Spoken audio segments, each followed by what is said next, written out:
أعوذ بالله من الشيطان الرجيم بسم الله الرحمن الرحیم۔ حالات کے قدموں میں کلندر نہیں گرتا، ٹوٹے بھی ستارہ تو زمین پر نہیں گرتا، ٹوٹے بھی ستارہ تو زمین پر نہیں گرتا، گرتے ہیں سمندر میں بڑے شوق سے دریا، لیکن کسی دریا میں سمندر نہیں گرتا۔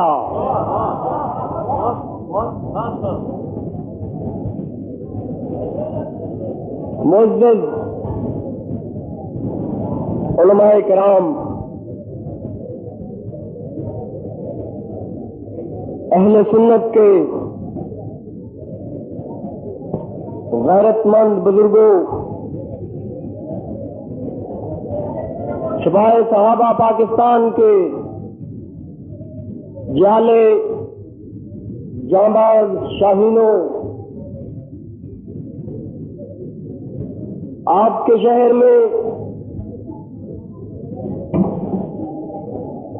غالباً تیسری دفعہ آپ سے مخاطب ہونے کا شرف حاصل کر رہا ہوں۔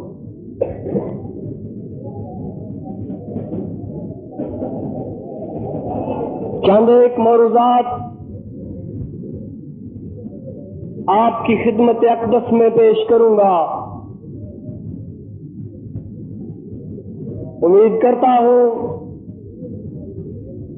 کہ آپ حوصلہ افزائی فرماتے ہوئے کچھ توجہ دیں گے۔ جلاء العیون، حق الیقین، من لا یحضر الفقی، اصول کافی، فروع کافی، الاستبصار،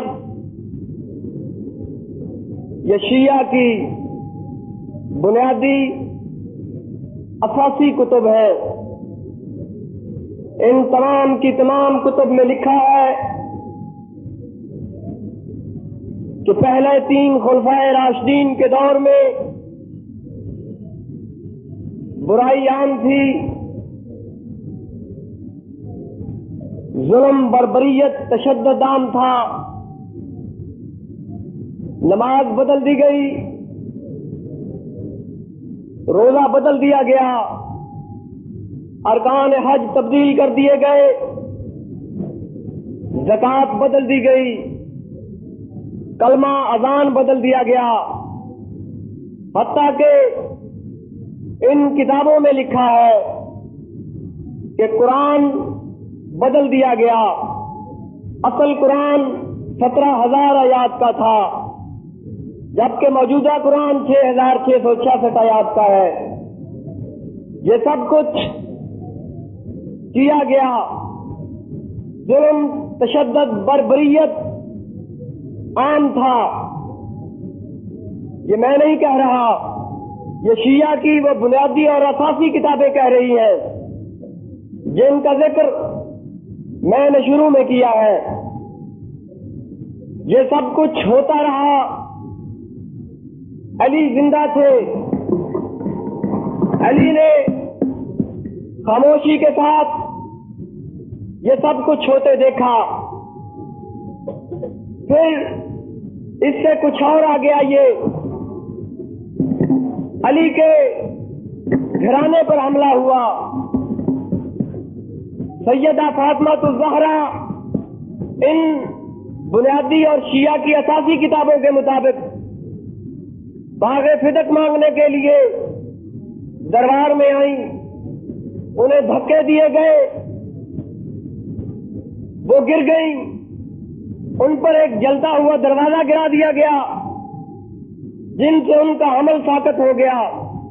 محسن نامی ایک بچہ جس کا نام قبل از پیدائش محسن رکھ دیا گیا تھا، ساقط ہو گیا۔ یہ سب کچھ ہو رہا ہے، دین بدلا جا رہا ہے، قرآن بدلا جا رہا ہے، ارکان زکوٰۃ بدلے جا رہے ہیں، ارکان حج بدلے جا رہے ہیں۔ نعرہ تکبیر! خطیب عالم اسلام مولانا علی بھی زندہ ہے. یہی کتابیں بتاتی ہیں کہ علی رضی اللہ تعالیٰ عنہ اس وقت زندہ ہے. علی نہ ٹکرائے نہ ہی علی نے ہجرت کی، جبکہ خدا کا کھلا فرمان ہے کہ جہاں ظلم ہوتا دیکھو ٹکرا جاؤ یا ہجرت کر جاؤ. علی نہ ٹکرائے نہ ہی علی نے ہجرت کی. یہی کتابیں کہتی ہیں کہ ان 3 خلفائے راشدین کے بعد علی برسر اقتدار آئے.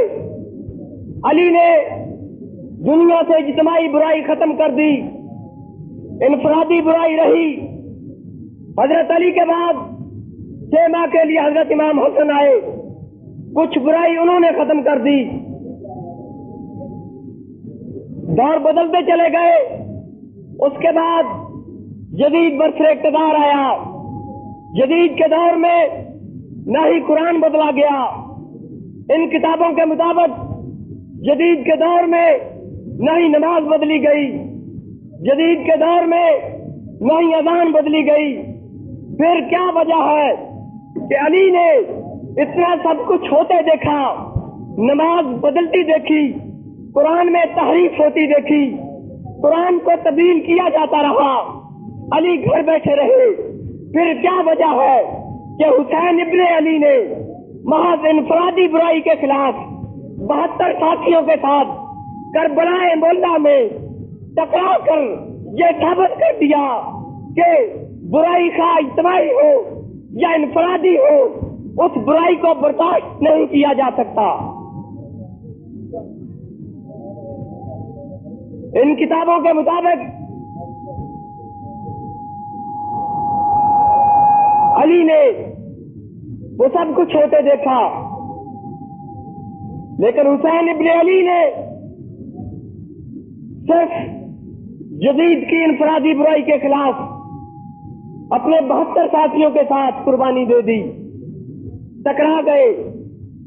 شیعہ کی کوئی بھی کتاب یہ نہیں بتا سکتی کہ حضرت علی نے حضرت ابو بکر صدیق، حضرت عمر یا حضرت عثمان کے خلاف کسی قسم کا بھی اعلان جہاد کیا ہو، تلوار اٹھائی ہو یا ہجرت کی ہو. حقیقت یہ ہے کہ یہ تمام کی تمام کتابیں کفر اور غلاظت کا ڈھیر ہے. جنگ سے اٹھنے والے میرے مرد کلندر قائد نے شیعہ کے کفری عقائد کو گلی گلی، کوچے کوچے، گاؤں گاؤں، کریا کریا اس قدر ننگا کر دیا ہے کہ اب کوئی بھی غیرت مند سنی نوجوان، کوئی بھی صاحب عقل سنی نوجوان شیعہ کو ایک لمحے کے لیے بھی مسلمان سمجھنے کے لیے تیار نہیں ہے. حق کی راہوں میں کانٹے بھی ہوتے ہیں، حق کی راہوں میں ہتھکڑیاں اور بیڑیاں بھی ہوتی ہیں. میرے قائد کی تاریخ گواہ ہے کہ میرے قائد کو کبھی برف کی سلوں پر لٹایا گیا، کبھی الٹا لٹکایا گیا، لیکن میرے قائد نے جو اسٹیج پر کہا وہی تختہ دار پر کہا. میرے قائد نے جو ممبر پر کہا، جو منبر پر کہا وہی پسے دیوار زندان کہا. میرے قائد نے اپنا موقف تبدیل نہیں کیا. میرے قائد کی محنتیں، میرے قائد کی قربانیاں رنگ لائیں. سنی قوم جاگ اٹھی. آج پاکستان میں ہی نہیں، پوری دنیا میں، پورے عالم اسلام میں سپاہ صحابہ ایک قوت بن کر ابھری ہے. انشاءاللہ ثم انشاءاللہ وہ وقت دور نہیں جب سرزمین پاکستان سے صحابہ کرام کے دشمن کو ہمیشہ ہمیشہ کے لیے نیست و نابود کر دیا جائے گا.